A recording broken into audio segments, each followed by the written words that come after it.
ఈ ప్రస్తుతం వస్తున్నటువంటి సోషల్ మాధ్యమాల ద్వారా అనేక విషయాలు మనము గమనిస్తూ ఉన్నాం.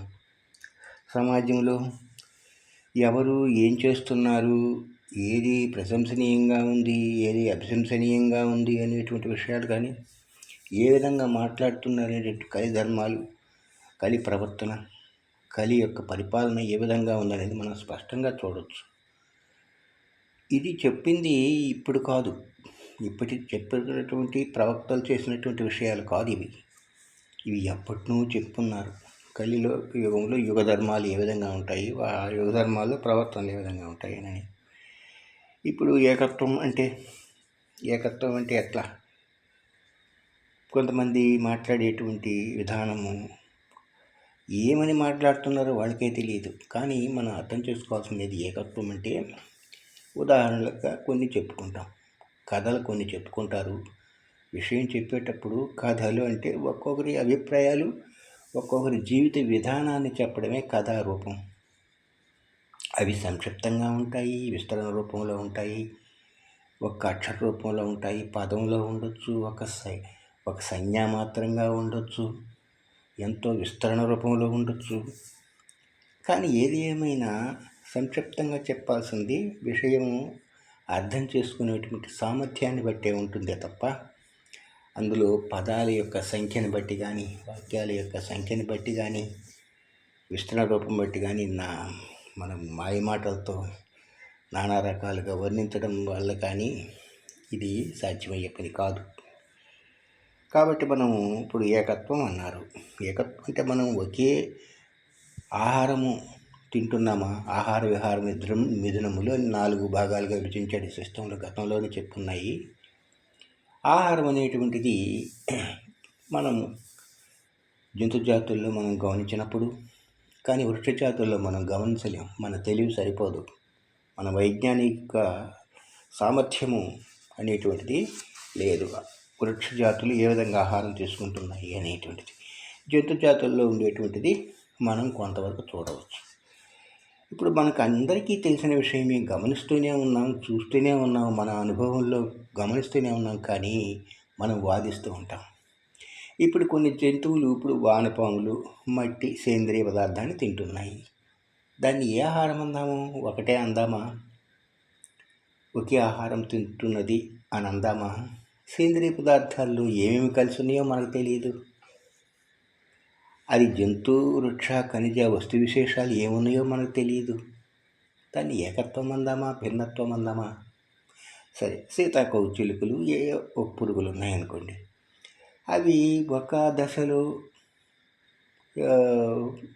పుష్పాలు తేనె తాగుతున్నాయంటారు, తేనె పదార్థం. ఒక దశలో ప్యూపా దశలో నిద్రిస్తున్నాయి అని అంటారు. ఎంతకాలం నిద్రిస్తున్నాయి, ఏమిటా నిద్రావస్థలో జరిగేటువంటి విశేషాలు అనేటువంటి. తర్వాత ఈ ఒక క్రిమి దశలో ఆకులు మాత్రమే ఆహారంగా తీసుకోవడం. ఇవి పట్టుపురుగులు ఒక జాతి చెట్ల ఆహారం ఎక్కువగా తీసుకోవడం. ఈ సీతాకోకచిలుకలు కొన్ని రకాలైనటువంటి ఆహారాలు, వృక్ష జాతుల ఆహారాలు తీసుకోవడం. ఈ విధంగా ఉండేటప్పుడు గుడ్లు ఏ విధంగా అతికిస్తున్నాయి స్వయంగా వాటి సామర్థ్యాలతో అనేటువంటిది కూడా మనం గమనించాలి. ఇది సామర్థ్యం అందామా, ప్రకృతి సామర్థ్యం, తెలివి అందామా? ఇది ఏకత్వమా, భిన్నత్వమా? అదేవిధంగా మాంసాహారులు ఉన్నారు, శాకాహారులు ఉన్నారు.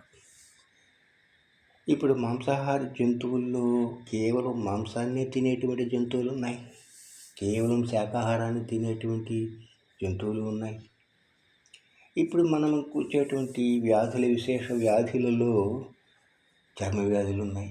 చర్మాన్ని తినేటువంటి, చర్మంలో ఎన్ని పొరలు ఉన్నాయి, ఒక్కొక్క పొరలో ఒక్కొక్క విధమైనటువంటి బ్యాక్టీరియా, వైరస్లు సోకడం అనేటువంటిది ఒకటి.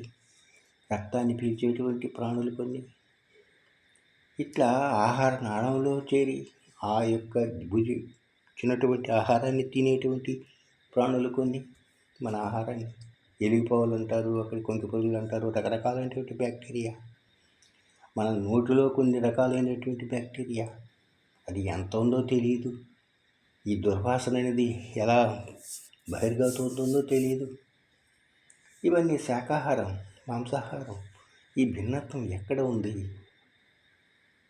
ఒక జంతువు మాంసాహారంలోనే రకరకాలైనటువంటి టిష్యూస్, ఆర్గాన్స్ భిన్నత్వం ఉండేటప్పుడు ఒక్కొక్క టిష్యూని ఒక్కొక్క జంతువు తినడం, ఒక్కొక్క ఆర్గాన్ని ఒక్కొక్క జంతువు ఆశ్రయించడం, హోస్ట్గా ఉండడం, అంటే ఆశ్రయించి ఉండడం, కమెన్సాలిజం, పరస్పర సహకరించుకోవడం, ఇవన్నీ విద్యలో జరిగే విద్యా విధానంలో మనం నేర్చుకునేటువంటి అంశాలు.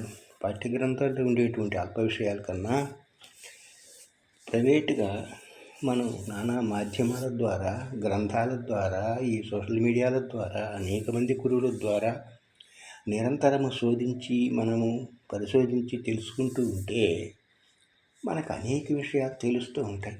అటువంటి పరిశోధన స్వయంగా చేసి తెలుసుకోకపోగా సమయం, జీవితం చాలదు. కాబట్టి ఈ చేసినటువంటి పరిశోధనలు మనం అక్కడి నుంచి ఏం చెయ్యాలనో, అక్కడి నుంచి దాని నుంచి ఏం తెలుసుకోవాలనేటువంటి దాన్ని ప్రారంభించినప్పుడు, ఉదాహరణకు ఇన్వెన్షన్లు ఏది కూడా అవి తరతరాలుగా జనరేషన్స్ అనే పేరు పెట్టారు కదా. ఫస్ట్ జనరేషన్, సెకండ్ జనరేషన్, థర్డ్ది, 4G, 5G అని చెప్పేసి సంక్షిప్తంగా కూడా పేర్లు సమాజానికి చెప్పారు కదా. అవన్నీ ఎలా, అసలు ప్రారంభం ఎలా జరిగింది? ఇన్వెన్షన్ పరంపరగా ఏ విధంగా వస్తూ ఉన్నాయి?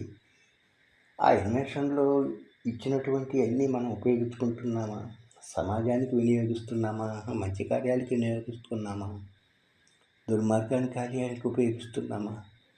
ఇవన్నీ మనము ఆలోచించి తెలుసుకొని సమాజానికి ఉపయుక్తమైనటువంటి విశేషాలను మాత్రమే మనం చేయడమే ధర్మం అని చెప్పేసి ఈ సిస్టమ్ చెప్తూ ఉంది. ఇప్పుడు భార్యాభర్తల్లో, స్త్రీ పురుషుల్లో స్త్రీ లక్షణాలు, పురుష లక్షణాలను బట్టి ఆ యొక్క లింగభేదం అనేది ఉంటుందే. కానీ స్థూలంగా స్త్రీ పురుష నపుంసక అన్నారు. కానీ ఇవి సూక్ష్మంగా విభాగం చేసేటప్పుడు చాలా వర్గాలుగా విభజించాల్సిన వస్తుందని చెప్పేసి గతంలో కూడా మనం చెప్పుకున్నాం. ఆ వర్గీకరణలో కూడా సంక్షిప్తంగా కొన్ని మాత్రమే చెప్పుకున్నాం. ఇవన్నీ మనం తెలుసుకోకుండా వాదనలు చేయడం అనేటువంటిది అవాస్తవాలు, తెలుసుకున్నంత మూర్ఖత్వం. ఇక అవన్నీ సంస్కరించడం సత్యం కాదు. ఈ విధంగా స్వయంగా మనము తెలుసుకున్నప్పుడే, అనుభవపూర్వకంగా తెలుసుకున్నప్పుడే ఇవి సత్యం అనేటువంటి మనకు తెలుస్తుంది.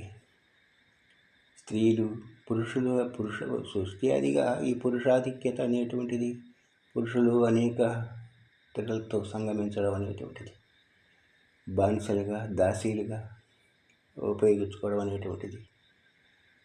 కానీ స్త్రీలు కూడా అనేక పురుషులతో జారత్వ, స్త్రీలు అనేటువంటిది జారత్వం, చోరత్వం, జోదం, జాదు, ఇవన్నీ కూడా ఒక యుద్ధ నీతుల కిందే ఉంటాయి.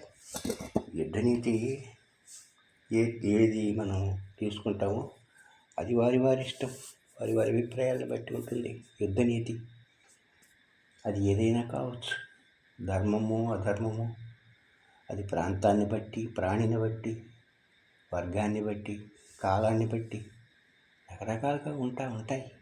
కానీ ఇవన్నీ గమనించినప్పుడు మనం ఏం మాట్లాడాలా ఏది అర్థం కాని పరిస్థితికి మౌనం వహించాల్సిన అవసరం ఏర్పడింది. అది వృక్ష తత్వం, ఖనిజతత్వం, వస్తుతత్వం, ఖగోళతత్వం.